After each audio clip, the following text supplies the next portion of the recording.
अस्सलामुअलैकुम, नमस्ते जी, सत श्री अकाल। कैसे हैं आप लोग? Welcome back to the another video. I hope you are doing great. मैं भी बिल्कुल ठीक हूँ, एकदम बढ़िया। दोस्तों, आज हम वीडियो वॉच करने जा रहे हैं China surprising comment on India new parliament China support what India is doing. So guys, China India की तारीफ करे ये तो पॉसिबल है नहीं, और अगर है तो कर दिया है तो उसके पीछे क्या लॉजिक है वो आज इस वीडियो में वॉच करेंगे। और अगर चाइना इंडिया की तारीफ कर रहा है तो ये बहुत बहुत बहुत बड़ी बात है। तो let's start the video. Original video का लिंक नीचे डिस्क्रिप्शन में मिल जाएगा, तो आप वहां से ओरिजिनल वीडियो वॉच कर सकेंगे। चैनल पर न्यू है तो जल्दी से सब्सक्राइब कीजिए, बेल आइकन को ऑल नोटिफिकेशन पे प्रेस कीजिए ताकि सारे वीडियोस आपको मिलते रहें। So yes, let's start the video and here we go. नमस्कार and welcome you to world affairs. मैं हूं प्रशांत धवन। नाउ भारत का नया पार्लियामेंट इनॉग्रेट हो चुका है और दुनिया भर से बहुत सी स्टेटमेंट्स आई हैं इंडिया के नए पार्लियामेंट को लेकर। सरप्राइजिंगली मैं खुद सरप्राइज्ड हूँ, मुझे इस स्टेटमेंट की उम्मीद थी नहीं, मगर चाइना ने एक बहुत ही अच्छी बात कही है भारत के नए पार्लियामेंट के बारे में। यहाँ पे आप देख पाओगे, इसको इंडियन मीडिया ने एक्सटेंसिवली कवर किया है कि China wishes for India's development are sincere. ये कह रहे हैं कि हम जेन्युइनली चाहते हैं कि इंडिया आगे डेवलप करे, और इंडिया ने अपने नए पार्लियामेंट से दुनिया को एक इम्पॉर्टेंट मैसेज सेंड किया है। ग्लोबल टाइम्स ने इस पर पूरा आर्टिकल पब्लिश किया है। अगेन, ये आर्टिकल किसी एक ऑथर ने नहीं पब्लिश किया, ग्लोबल टाइम्स की टीम ने पब्लिश किया है। तो आप ऑलमोस्ट कह सकते हो चाइनीज़ कम्युनिस्ट पार्टी का जो माउथ पीस है वो डायरेक्टली ये बात कह रहा है कि हम मॉरली इमोशनली इंडिया के डीकोलोनाइजेशन के प्रोसेस को सपोर्ट करते हैं। नाउ एक इंटरेस्टिंग बात ये भी ऐड करने वाली है कि ये मीठे शब्द चाइना की तरफ से ऐसे टाइम में आ रहे हैं जब रिसेंटली चाइना के जो एम्बेसडर हैं टू इंडिया, उनकी तरफ से एक ये भी स्टेटमेंट आई कि इंडियंस के लिए चाइना ने 60,000 वीज़ास इशू किए हैं इस साल की शुरुआत से लेकर अब तक। ये कह रहे हैं कि जनवरी 2023 से लेकर अब तक 60,000 वीज़ास ये दे चुके हैं इंडियंस को, और ये आगे ये भी कह रहे हैं कि आगे हम और भी ज़्यादा वीज़ास इंडिया को देंगे। यहाँ पे साफ साफ ये कह रहे हैं कि आओ चाइना में बिजनेस करो, पढ़ो, टूरिज़्म यहाँ पर कर सकते हो, काम कर सकते हो, फैमिली रियूनियन हो सकता है। लिटरली इन्होंने यहाँ पर कहा है वेलकम टू चाइना। इतने वीज़ास चाइना ने आई मीन एशिया में आप अगर देखो नंबर्स के हिसाब से बहुत ही कम कंट्रीज़ को इशू किए हैं। ना अगेन, आप अगर ये सोच रहे हैं कि मैं आपको बताऊंगा कि अचानक से चाइना की तरफ से ये मीठी बातें क्यों रही है, स्पेशली एक ऐसे टाइम में जब पीएम मोदी की एक हिस्टोरिकल विजिट होने वाली है यूएसए में और बात चल रही है कि जेट इंजन से रिलेटेड डील होंगी। उसके अलावा एक ये भी बहुत ही ज़रा बड़ा रूमर है कि इंडिया या तो नेटो प्लस को ज्वाइन कर सकता है या फिर इस पर बात थोड़ी सी आगे बढ़ सकती है। बाइडन ये बात कहीं ना कहीं रेज कर सकते हैं, इस पर भी पॉसिबिलिटी बन रही है। तो अचानक से चाइना इतना ज़रा स्वीट हो रहा है तो डेफिनेटली कुछ आईब्रोज रेज होते हैं। एक थोड़ा अजीब सा लगता है कि सडनली इनके यहाँ ये टोन में चेंज कैसे आ गया। खैर, यहाँ पे आप देख पाओगे चाइना का सरकारी मीडिया ये यहाँ पर कह रहा है कि प्राइम मिनिस्टर मोदी ने इनॉग्रेट किया है देश का, इंडिया का नया पार्लियामेंट बिल्डिंग। आगे ये कहते हैं कि जो ओल्ड पार्लियामेंट बिल्डिंग थी ये ब्रिटिश कॉलोनियल एरा की थी। ना यहाँ पे मैं आपको बता रहा हूँ कि चाइनीज़ लोग कैसे हमको देखते थे कि डेमोक्रेसी तो है इनकी, मगर जो इनकी डेमोक्रेसी का मंदिर है, इनका पार्लियामेंट, वही एक ब्रिटिश कॉलोनियल एरा की विरासत है, उसी को यूज़ कर रहे हैं। खुद का ये पार्लियामेंट तक नहीं बना पाए, तो अब फाइनली इंडिया ने जो खुद का पार्लियामेंट बनाया है ना, इससे दुनिया में, इवन आप चाइना में देख लो, ये लोग खुद इस बात को एक्नॉलेज कर रहे हैं कि इंडिया ने जो नया पार्लियामेंट बनाया है इससे इंडिया ने एक मैसेज सेंड किया है कि ये सनराइज है of A self reliant India. और इन डिटेल इन्होंने इंडिया के नए पार्लियामेंट की प्रशंसा करी है। ये कहा है कि $120 मिलियन की टोटल कॉस्ट में बना है ये पूरा पार्लियामेंट। इसमें बहुत सारे जो इंडिया के सिंबल्स हैं उनको हाईलाइट किया गया है। और आगे ग्लोबल टाइम्स ये तक कह देता है कि इंडिया की जो करंट गवर्नमेंट है इन्होंने डिवोट कर दिया है अपने आप को to present a image of rising India that engages in decolonization and emphasizes in independent confidence। इस आर्टिकल में ना ये बात चाइना को बहुत ही अच्छी लगी कि ब्रिटेन का इन्फ्लुएंस, ब्रिटेन की जो आप कह लीजिए कॉलोनियल हिस्ट्री है इंडिया पर, इंडिया इससे उभर रहा है और एक खुद की इमेज प्रेजेंट कर रहा है दुनिया के सामने as an independent country.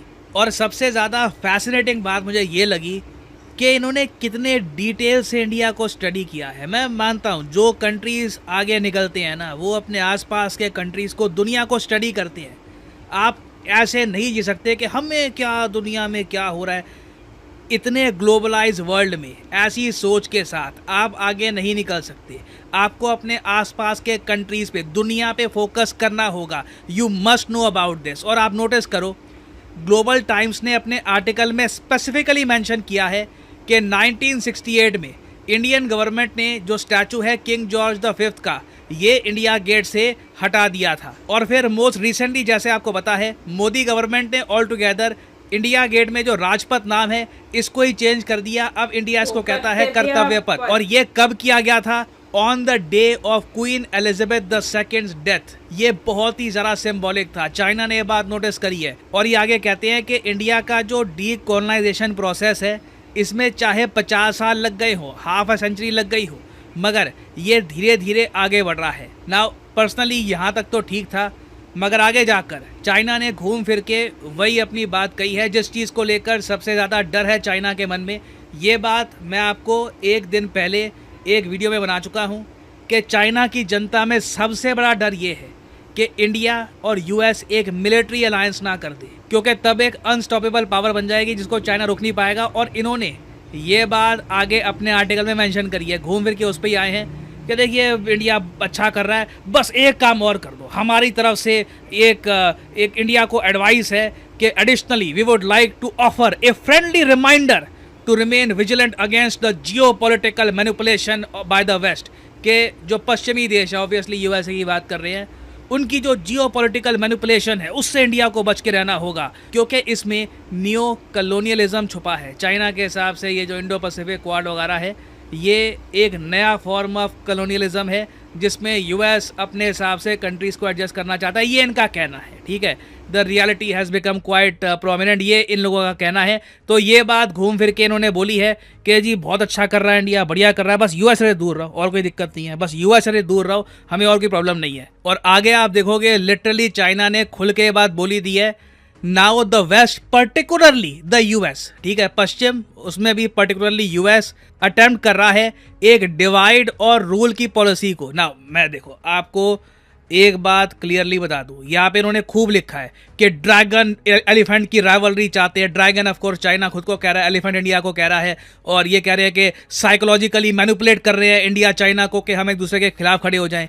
Galwan USA ने तो किया नहीं था, ये बात तो ठीक है ना। अगर मान लो चलो ठीक है, एक बार को चाइना की बात पे हम यकीन कर लेते हैं कि यूएस कर रहा है मैनिपुलेशन, तो आपने क्या सद्बुद्धि दिखाई गलवान करके, इंडिया के आसपास अपनी आर्मी खड़ी करके, पाकिस्तान के टेररिज्म को यूएन में सपोर्ट करके थोड़ी मैच्योरिटी आप भी दिखा देते। तो ये सब बातें देखो और कुछ नहीं, चाइना का बस एक पैनिक है। और मैं आपको ये बता दूं, एज एन इंडियन नहीं कह रहा मैं, एक बहुत ही न्यूट्रल जियोपॉलिटिकल एनालिसिस अगर हम करें तो सबसे बड़ा डर चाइना को यही है कि इंडिया यूएस इकट्ठे ना हो जाए। बाकी देखिए, अगर इनकी लीडरशिप में जेन्युइन एक विजन होती तो ये हमेशा पाकिस्तान पर प्रेशर डाल के रखते कि आतंकवाद कम करो, इंडिया का सपोर्ट करते, बॉर्डर में पीस मेंटेन करके रखते। ये खुद कहते कि हम लोग भी इंडिया की जो मैन्युफैक्चरिंग प्रोसेस है इसमें हाथ देंगे। और बिल्कुल इंडिया चाइना अगर इकट्ठे खड़े होते, एक अपने आप में ह्यूमंगस फोर्स होती, ये यूएसए का सबसे बड़ा नाइटमेयर होता, सबसे बड़ा उनके लिए बुरा सपना होता कि इंडिया चाइना के रिलेशन स्ट्रांग हो चुके हैं और चाइना को इस बात की अब कोई चिंता नहीं है कि इंडिया के साथ कल को मिलिट्री कुछ एंगेजमेंट हो सकती है जब ये ताइवान पे अटैक करेंगे। बट चाइना ने एक बहुत ही अलग रास्ता चुना है जिसके कॉन्सिक्वेंसेस इनको भुगतने होंगे। गलत कंट्री में इन्होंने इन्वेस्ट किया पाकिस्तान पे और इंडिया के साथ रिलेशंस खराब किए, तो eventually the problems will come. But हाँ, मैं ये कहूँगा कि एटलीस्ट चाइना के, और आप देखा है कि चाइना जैसी कंट्री जो है, जो भारत के साथ जिनकी बनती नहीं है, और वही भारत के लिए इतने मीठे मीठे बोल बोले। तो मैंने तो आपको वीडियो के स्टार्ट में कह दिया था कि ये इतने मीठे बोल रहे हैं ना, तो यहाँ पर कुछ मामला गड़बड़ सा ही मुझे दिख रहा है। लेकिन वो इतना गड़बड़ दिख रहा है वो आज हमने देखा। एनीवेज, वर्ल्ड अफेयर का ये वीडियो था, इनका ओरिजिनल वीडियो का लिंक आपको नीचे डिस्क्रिप्शन में मिल जाएगा, तो आप वहाँ से देख सकेंगे। बट चाइना समझ गया है कि भारत अभी उभरता हुआ सूरज है और भारत की हर कंट्री के साथ एक बहुत ही अच्छे रिलेशनशिप बन चुके हैं। बिजनेस के हिसाब से भारत बहुत ही ज़्यादा आगे निकल गया है। तो अब हमें भी भारत के साथ अच्छे रिलेशनशिप बना लेने चाहिए। तो उसी का ही फायदा उठाते हुए चाइना जो है वो भारत को 60,000 जो है, अब देखो वीजे दे रहे हैं, जिसमें वर्क वीजे हैं, टूरिस्ट वीजे हैं, मतलब डिफरेंट वीजे आपको उसमें प्रोवाइड किए जा रहे हैं, जो कि एशिया में इससे पहले शायद ही किसी कंट्री को मिले हो। एनीवेज मुझे नहीं लगता कि पाकिस्तान की कंट्री के भी लोगों को इतने वीज़े मिले होंगे जितना इन्होंने इंडिया को प्रोवाइड कर दिए हैं। तो विच मीन इज़ दैट कि साफ साफ नज़र आता है कि इंडिया के साथ वो रिलेशन क्यों इस तरह से मीठे बोल कर रहे हैं और इतने मीठे मीठे अल्फाजों के साथ शायद क्यों उगल रहे हैं। तो जाहिर सी बात है उनको तो अपनी फ़ायदा दिख रहा है ना, वो कुछ फ़ायदा ही अपना देख रहे हैं, तभी ये सब कुछ कर रहे हैं। बाकी जो है पार्लियामेंट में की भी तारीफ उन्होंने बहुत ही खूब जम के की है और जो है वो अब वो यही देख रहे हैं कि बिजनेस में भी आगे निकल गया भारत, रिलेशनशिप में भी कंट्रीज के साथ निकल गया है और मैन्युफैक्चरिंग में भी, और इवन दो उनकी कंट्री से भी उन्होंने सफाया कर दी है। भारत ने सारे बिजनेसमैन टॉप के जो है वो अपनी कंट्री में मूव करवा दिए हैं।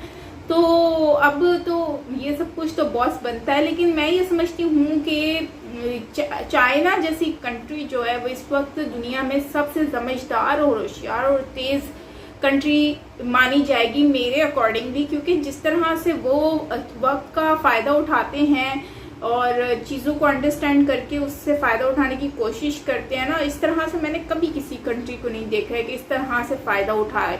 तो इस लिहाज से मानना पड़ेगा बॉस, ये तो मीठी छुरी है, ये वक्त आने पर कहीं पर भी एडजस्ट हो जाते हैं, वक्त आने पर कहीं पर भी सेट हो जाते हैं और तारीफ करने में भी पीछे नहीं हटते और बुराई करने में भी पीछे नहीं हटते हैं। बाकी ओवरऑल मोदी गवर्नमेंट आने के बाद काफ़ी ज़्यादा हमें देखने को मिला है कि जो दुश्मन कंट्रीज़ हैं वही आज आपकी तारीफ कर रहे हैं। आप उसमें आप देखें, चाहे वो चाइना हो गया, चाहे वो पाकिस्तान हो गया, चाहे वो आप दूसरी कंट्रीज देखें, तुर्की होगा, आप देखें उन लोगों को सारी वो कंट्रीज हैं जो पहले भारत के अगेंस्ट थी और आज वही भारत के गुण गा रही हैं। तो इसका मतलब ये है कि भारत ने अपना जो है वो प्रूफ करके दिखाया और उभरता हुआ सूरज, उभरते हुए सूरज को तो हर कोई सलाम ही करता है, कौन नहीं करता। तो खैर गाइज, इसके ऊपर आप लोग क्या कहेंगे कमेंट में बताएं। बाकी मज़ा आ गया चाइना को इस तरह से बोलते हुए सुनकर, जो कि मैंने कभी सोचा नहीं था कि इंडिया के लिए इस तरह के वर्ड कभी यूज़ करेगा चाइना, जो हालात करंट चल रहे हैं इंडिया और वर्सेस चाइना के। तो खैर अच्छा लगा वीडियो देखकर। सो मिलता है नेक्स्ट वीडियो के साथ। चैनल पर नहीं हूँ तो यार ज़रूर सब्सक्राइब करना एंड बेल आइकन को ऑल नोटिफिकेशन पे भी प्रेस करना ताकि सारे वीडियोस आपको मिलते रहें। तो वीडियो को एंड करते हैं यहीं पर ही। So till then take care, lots of love.